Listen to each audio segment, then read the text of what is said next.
ปุถเทงสรณังกัจฉามิธัมมังสรณังกัจฉามิสังฆังสรณังกัจฉามิ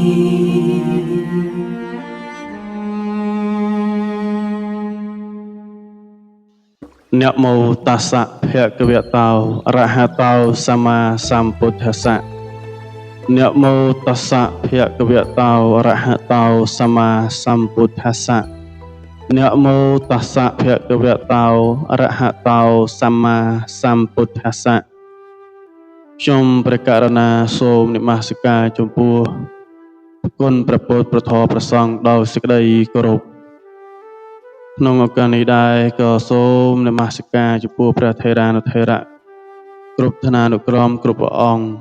និងចម្រើនពរដល់ញាតិញោមជាពុទ្ធបរិស័ទទាំងក្នុងនិងក្រៅប្រទេសក្នុងវីដេអូនេះដែរខ្ញុំប្រកាសអាត្មាភាពនឹងអានចែកជូនជាធម្មទានបន្តអំពីសៀវភៅកើតស្លាប់ដែលរៀបរៀងដោយព្រះវិខុងិនផេនអន្តបញ្ញោនៅវត្តពោធិវង្សនាប្រទេសបារាំងចឹងថ្ងៃនេះបន្តត្រង់ចំណុចថាស្លាប់ហើយទៅណាដែលញាតិញោមយើងខ្លះដែលគាត់មិនបានសិក្សារៀនសូត្រអំពីពធយល់ច្បាស់ចឹងគាត់តែងតែមានចម្ងល់ហើយសួរថាតើសត្វលោកយើងហ្នឹងស្លាប់ហើយហ្នឹងទៅណាឥឡូវយើងមកតាមដាននិងស្ដាប់ទាំងអស់គ្នានឹងដឹងថាស្លាប់ហើយហ្នឹងទៅណាមានអត្ថន័យនៃហ្នឹងយ៉ាងណាខ្លះស្លាប់ហើយទៅណាក្រោយពេលដែលមានមនុស្សសត្វនិងវត្ថុអ្វីផ្សេងសពគ្រប់ហើយត្រូវពេលដែលវាប្រែប្រួលវិនាសខូចខាតបាត់បង់ស្លាប់ទៅវិញត្រង់ចំណុចស្លាប់នេះមនុស្សមិនចូលចិត្តសោះចេះតែចង់ដឹងថាស្លាប់ហើយទៅណាពីហរៈសាសនាក្រៅអំពីពុទ្ធសាសនាមានទស្សនៈផ្សេងគ្នាដូចតទៅនេះសាសនាខ្លះយល់ឃើញថាស្លាប់ហើយសូន្យគឺមិនកើតទៀតទេឧច្ឆេតតិដ្ឋិនឹងហៅថាឧច្ឆេតតិដ្ឋិដែលយល់ឃើញថាសត្វនឹងស្លាប់ហើយសូន្យគឺមិនកើតទៀតទេសាសនាខ្លះយល់ឃើញថាស្លាប់ហើយកើតទៀតមនុស្សកើតជាមនុស្សទៀតសត្វស្លាប់ទៅកើតទៅជាសត្វទៀតឬថាស្លាប់ហើយទៀងតែកើតទៀតប៉ុន្តែមិនទៀងជាកើតដូចមុនរហូតទេអាចប្រែពីមនុស្សទៅសត្វពីសត្វទៅមនុស្សបាននឹងហៅថាសាសតតិដ្ឋិសាសនាខ្លះទៀតយល់ឃើញថាសត្វស្លាប់ហើយមិនកើតទៀតទេប៉ុន្តែត្រូវរងចាំព្រះជាម្ចាស់កាត់ទោសបើត្រូវឡើងឋានសួគ៌រហូតបើខុសចុះនរករហូតព្រះជាម្ចាស់គេកាត់ទោសថាបើត្រូវអានឹងបានឡើងឋានសួគ៌ហើយបើខុសអានឹងចុះនរករហូតអត់មានវិធីអ្វីកែប្រែទៀតបានទេឯពុទ្ធសាសនាเราស្ដាប់ពុទ្ធសាសនាណាដែលជាឱវាទរបស់ព្រះសម្មាសម្ពុទ្ធបរមគ្រូយើងឯពុទ្ធសាសនាជាសាសនារបស់អ្នកត្រាស់ដឹងដូចម្ដេចអ្នកត្រាស់ដឹងគឺអ្នកដែលបានកម្ចាត់កិលេសគ្រឿងប្រឡាក់ចិត្តឲ្យជ្រះអស់រលីងបញ្ញាលេចចាញ់ភ្លឺឃើញអ្វីច្បាស់ដោយខ្លួនឯងមិនចាំបាច់អាស្រ័យការនិយាយប្រាប់ពីព្រះជាម្ចាស់អង្គណាឬនិយាយថាបែបព្រាវស្មាននោះទេដូចនេះ ពាក្យព្រានប្រដៅរបស់ព្រះពុទ្ធអ្នកស្ដាប់ត្រូវប្រើបញ្ញាទើបអាចយល់បានបើជាស្មានមុខជាខុសដូចមនុស្សខ្វាក់ស្ទាបដំរីចូលតាមដានពាក្យព្រានប្រដៅរបស់ព្រះពុទ្ធដូចតទៅនេះនៅក្នុងចូលមាលុងខ្ជោវតសូត្រ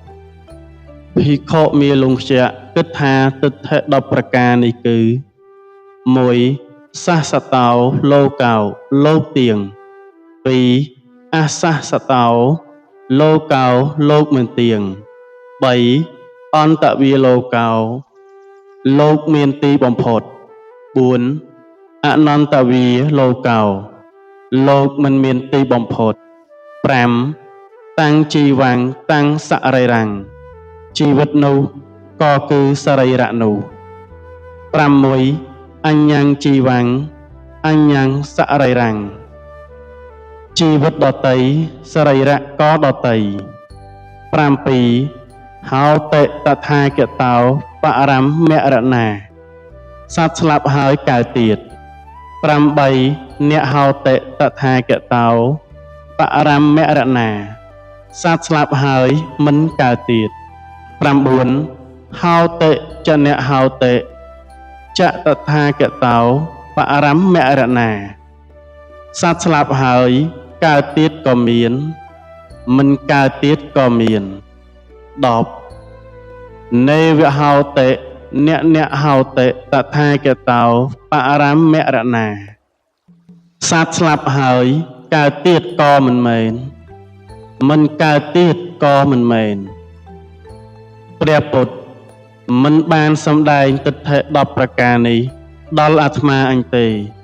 បើដូចនោះអាត្មាអញនឹងចូលទៅគាល់ព្រះសម្មាសម្ពុទ្ធហើយទូលសួរនៅទិដ្ឋិទាំងអស់នេះបើព្រះពុទ្ធមិនសម្ដែងរឿងនេះប្រាប់អញទេអាត្មាអញនឹងលាសិក្ខាគឺសឹកទៅជាក្រហមវិញគ្រានោះវេលារសៀលភិក្ខុមាលុងខ្ជាចូលទៅគាល់ព្រះមានព្រះភិក្ខទូលសួរនៅទិដ្ឋិ10ប្រការនេះតាមដែលខ្លួនបានគិតទុកបបិទ្ធព្រះអង្គដ៏ចម្រើនសូមព្រះអង្គសម្ដែងនៅទិដ្ឋិ10ប្រការនេះដល់ទូលព្រះបង្គំបើព្រះអង្គមិនសម្ដែងប្រាប់ទេទូលព្រះបង្គំនឹងលាសិក្ខាហើយព្រះពុទ្ធទ្រង់ត្រាស់ថាមនាលមាលុងខ្ជាតថាគតបានសន្យាថាអ្នកចូលមកប្រព្រឹត្តព្រហ្មចរិយធម៌ចុះតថាគតនឹងសម្ដែងទិដ្ឋិ10ប្រការដល់អ្នកដូចនេះដែរឬទេភិក្ខុមាលុងខ្ជាក្រាបទូលថាព្រះអង្គអត់បានសន្យាដូចនេះទេព្រះពុទ្ធត្រាស់សួរទៀតថាចុះអ្នកបានពោលថាខ្ញុំព្រះអង្គនឹងចូលមកប្រព្រឹត្តព្រហ្មចរិយធម៌បើព្រះអង្គសម្ដែងទិដ្ឋិ10ប្រការនេះឲ្យស្ដាប់ដូចនេះដែរឬទេភិក្ខុមាលុងខ្ជាក្រាបទូលថាបបិទ្ធព្រះអង្គដ៏ចម្រើនខ្ញុំព្រះអង្គក៏អត់បានពោលដូចនេះដែរព្រះពុទ្ធទ្រង់ត្រាស់ថាបើយើងអត់បានធ្វើកិច្ចសន្យាអីគ្នាទេ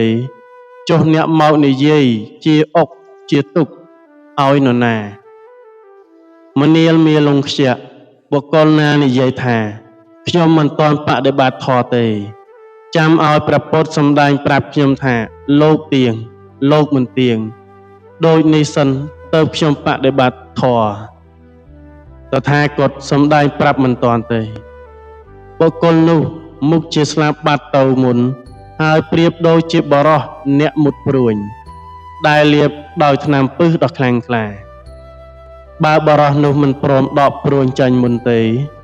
ហើយចេះតែសួររកអ្នកបាញ់នោះឈ្មោះអ្វីមាឌធំឬតូចសម្បុរខ្មៅឬសនៅស្រុកភូមិឯណាប្រើស្នាឬធ្នូព្រួញលាបដោយថ្នាំពិសអ្វីបរោះនោះមុខជានឹងស្លាប់ខានបានដឹងអ្នកបាញ់នោះហើយព្រោះថ្នាំពិសនោះខ្លាំងក្លាណាស់ទាមទារឲ្យដកចេញជាប្រញាប់ទៅគេអាចរស់នៅបាន ឬអាចសួររកអ្នកបញ្ជាខាងក្រោយបានក្នុងទំនងដូចគ្នាបើគេព្រមបដិបត្តិធម៌មុនទៅគេអាចរកចម្លើយរឿងលោកទៀងលោកមិនទៀងបានមនាលមាលងខ្ជាក់ការយល់ឃើញថាលោកទៀងហើយបដិបត្តិធម៌ក្តីការយល់ឃើញថាលោកមិនទៀងឡាក់ហើយបដិបត្តិធម៌ក្តីជាតិក៏នៅតែមានជរាក៏នៅតែមានព្យាធិក៏នៅតែមានមរណៈក៏នៅតែមានសោកបរិតេវៈក៏នៅតែមានតថាគតបញ្ញត្តិធម៌ដើម្បីដកបន្ថយនៅជាតិជរាព្យាធិមរណៈលៈដែលមានក្នុងបច្ចុប្បន្ននេះដោយមិនខ្វល់នឹងលោកកើតមកយ៉ាងម៉េចផងទេទៀងឬមិនទៀងប៉ុន្តែត្រូវការដោះស្រាយជាតិជរាជាដើមដែលកំពុងតែមានហើយក្នុងបច្ចុប្បន្ននេះមនាលមាលងខ្ជាក់ព្រោះហេតុនោះ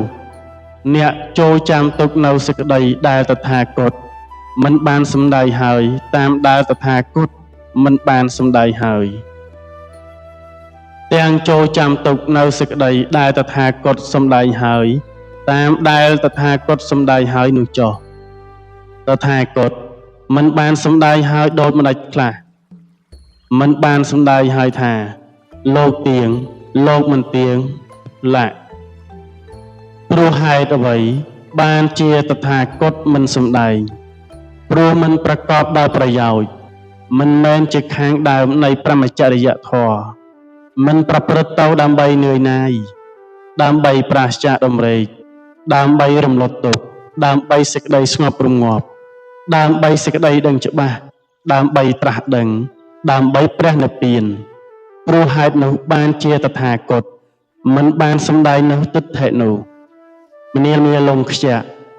ចុះសេចក្តីដុម្ដេចដែលតថាគតសម្ដែងហើយតថាគតសម្ដែងហើយថានេះទុក្ខនេះហេតុឲ្យកើតទុក្ខនេះការរំលត់ទុក្ខនេះផ្លូវនាំទៅកាន់ការរំលត់ទុក្ខមនាលមាលងខ្ជាក់ហេតុដូចម្ដេចបានជាតថាគតសម្ដែងពាក្យនេះព្រោះពាក្យនេះប្រកបដោយប្រយោជន៍ជាខាងដើមនៃព្រហ្មចរិយធម៌ប្រព្រឹត្តទៅដើម្បីនឿយណាយដើម្បីប្រាសចាកដំណេកដើម្បីរំលត់ទុក្ខដើម្បីសេចក្តីស្ងប់រងាប់ដើម្បីសេចក្តីដឹងច្បាស់ដើម្បីត្រាស់ដឹងដើម្បីព្រះនិព្វាន